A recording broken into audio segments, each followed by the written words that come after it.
This is going to be a discussion on Avengers Infinity War, and there are going to be spoilers. So if you have not seen the movie and you don't want spoilers, you need to get off of this video right now. You can actually watch one of my videos up here. I'll put a little link in the card, and you can see the non-spoiler review. Sound good? I'll wait.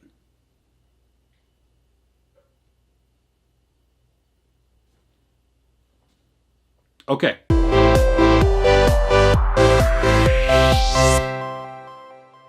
So when Infinity War starts, oh my gosh, they kill Loki right off the bat. Now, I've been admittedly a little annoyed by Loki over the past couple of films, and you know, I didn't want to see him die though, because he was just, I don't know, he kind of grew on you.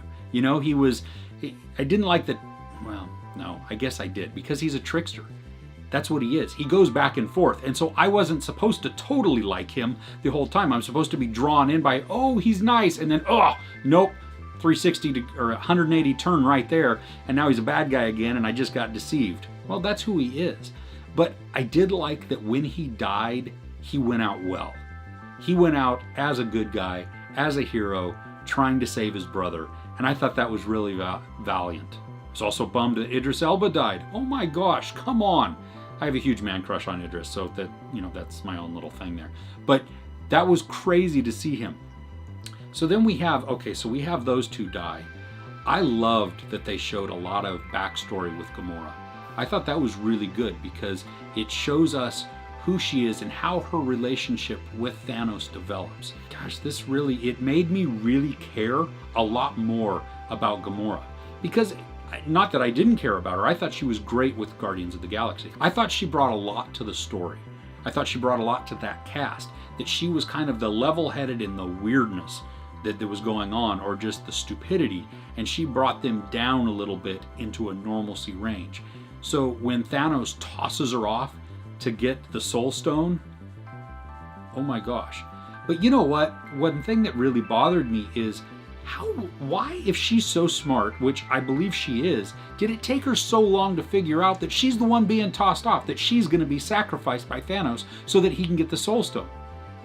That was very obvious to me, that she should have known that. He cared more about the stone and getting it than anything else. And now, he did love her, and it hurt him. And I loved that they showed that. I loved the conflict that he had.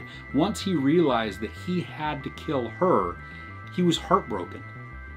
And I think Josh Brolin did a really good job in that as well. When Thor goes to get his new hammer battle axe type of thing, oh my gosh, I laughed and I loved it that Peter Dinklage was the dwarf.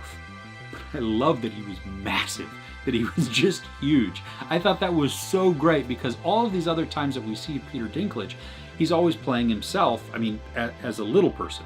And, you know, so there's no, it's his stature, that's what it is. And he's awesome, but to see him in this as a massive person, I just thought was really cool. I didn't know he was going to be in there at all, so I thought that was really great, and it was a good surprise for me. I avoided all of the trailers outside of the initial teaser trailer for Infinity War. And once that happened, I was like, nope, I'm out. I'm not going to see anything because I don't want anything to be spoiled. So maybe he was in the other trailers and I just didn't know it. I don't know. Maybe you weren't surprised. I was totally surprised, and it was a good surprise. I liked the chemistry that Tony Stark and Dr. Strange brought to each other. They're both kind of chauvinistic. They're both really intelligent. And so when they come together, they kind of butt heads a little bit. And I thought that was great within New York City, where they're like, no, I'm doing this, you do this, what, you know, and it's kind of this contentious thing. But then by the end, they're actually really working well together. So we know that most of the movie is a giant fight scene. And it happens both on Earth and on Titan. Between both of those battles, it's really cool because one is smaller scale, and yet a huge moon is being ripped apart and thrown at our heroes. And then you have Wakanda with these dog type looking things. They resemble Venom with all of their teeth. like that coming at everybody in Wakanda. When we get to Wakanda, I wish we would have seen more of them. I wish we would have had a little bit more interaction. Now, I understand why it didn't happen because, hey, it's a really long movie already. They have this huge ensemble cast. They're bringing everybody back and forth into this. And so you can't focus on a person too much, but I really would have liked to see them. I love them in Black Panther, and so to see them more in Infinity War would have been better. Thought it was awesome that Hulk was finally beat. It adds a lot of tension and drama, I think, to the film. Because now you see this conflict that Hulk doesn't want to come out because he was beaten. He's been unbeatable, unstoppable by anything, and then Thanos just knocks him down, and he loses all confidence. And to see then that battle that goes on between Banner and the Hulk, and they half and half coming out, no! It was really cool, and I think it was really well done. And I believe that that actually will lead itself to a stronger climax in the second one, because Hulk probably needs to redeem himself. He needs to, at least for his own self-worth, his own confidence there, that he needs to come out and battle Thanos. And maybe we'll see that happen. Now, I know a lot of people thought that the film was going to end, I guess, how the comic books kind of do, with Thanos going, and then it goes to black, and we don't know what happens. I thought it was actually more powerful that after Thanos snapped his fingers, actually it was this hand with the Infinity Gauntlet, but when he snapped his fingers, that we then began to see the destruction. And I loved that he sees, and I don't know if it's a vision or what, he sees little Gamora when he met her as a child, and she's like, did you do it? What did it cost you? He said, everything. And it really did. I mean, he lost so much. And you begin to really think within Thanos' character and this conflict that he has, you can begin to empathize a little bit with him, because while he's psychotic and what he wants to do is stupid, wiping out half of the universe, that's not a good idea. That's not nice. That's not compassionate, even though that's how he labels it. You though get to see him how he believes. And so you feel for him, and I kind of rooted for him a little bit.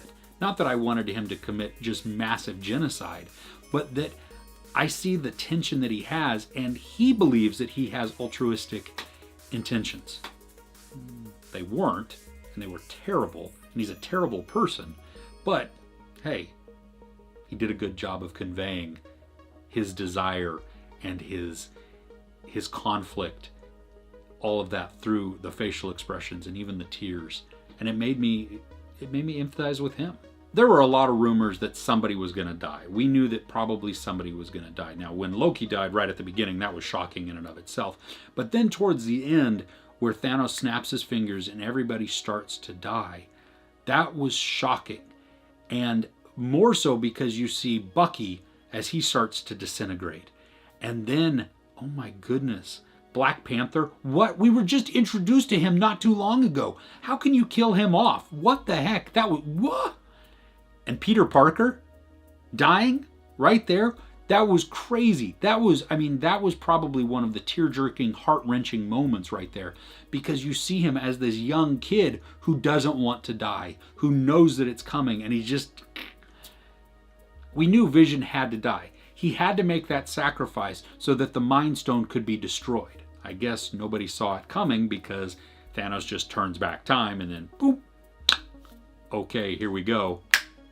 I'm excited for the sequel, because when we see on Titan where Dr. Strange is in his trance and he's going into the future to see all of the possible outcomes, he says there's like 14,500,000 or something like that. And then he's asked, well, how many did we win? 1. Then you fast forward to the end, whereas Dr. Strange begins to dissolve and die, and he said, this is what had to happen. It had to happen this way. So he knows what the outcome is. So if he knows what the outcome is, and he gave up the Time Stone, that was part of the plan. That is the only way that Thanos can be defeated and that the Avengers can win. Now, how is that going to happen? I have no idea. I'm very curious, and I can't wait to see it. This is definitely an emotional film, way more emotional than I thought it was going to be. Now, I anticipated Cap or Iron Man dying, and when neither of them did, that just blew me out of the water. But then you had all of these other deaths happening, so oof, gosh. And Nick Fury too? What? Gone. Bye-bye. All right. I hope that they figure out some way to bring them back. I'm also really curious about what this is going to do for Ant-Man and the Wasp, because are they going to show that half of the Earth's population has just kind of disappeared and died? Are they going to come into this? Or are they going to even acknowledge it? I don't know. And I'm really curious. I can't wait till it comes out. I know this was a lot of rambling and it's kind of a lot of stream of consciousness going on, but I really, really loved Infinity War. I thought it was really well done. I thought all of the surprises and the twists and the deaths really tugged at me. And so it leaves me wondering, what's next? How are they going to do it? Is after Infinity War, when it comes out in 2019, is that it for the MCU? Are they done? Or are they going to continue on? Are they going to start over with a different version or go in a whole different direction? I mean, I'm sure that there are a lot of other superheroes that they can bring in. And are they just going to close the book on this and call it good? And then here we go on something new. I don't know. I'm very curious. I can't wait. Did you see Infinity War? Let's discuss below in the comments. I'd love to hear your take on certain things. You can totally leave any kind of spoilers here because this obviously has a lot of spoilers in it. If you enjoyed this, please give it a like. And if you haven't subscribed yet, I'd appreciate you subscribing. I'm Chris. This is Movies and Munchies. Thanks for couching with me.